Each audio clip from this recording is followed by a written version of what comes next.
Dhaka farm gate cinema হলের পাশে এই রেস্টুরেন্টের মধ্যে প্রতিনিয়ত এভাবে কুকুরকে জবাই করে রান্না করে মানুষকে খাওয়ানো হয়। আর বিশেষ করে আমাদের বাংলাদেশ সেনাবাহিনী এবং পুলিশ প্রশাসনদেরকে দৃষ্টি আকর্ষণ করে বলতেছি, অতি দ্রুত যেন এই রেস্টুরেন্টের প্রতি অভিযান চালানো হয়।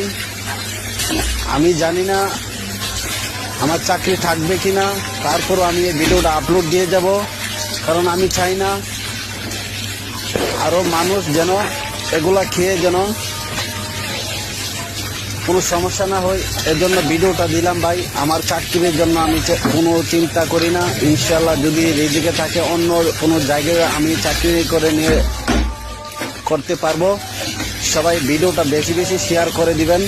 আমি আবারও বলে দিচ্ছি, ঢাকা ফার্ম গেট সিনেমা হলের পাশে রেস্টুরেন্টের মধ্যে অভিযান চালানোর জন্য বাংলাদেশ পুলিশ প্রশাসন এবং সেনাবাহিনীদেরকে দৃষ্টি আকর্ষণ করে বলতেছি ভাই, আমার কোনো চাকরি দরকার নাই।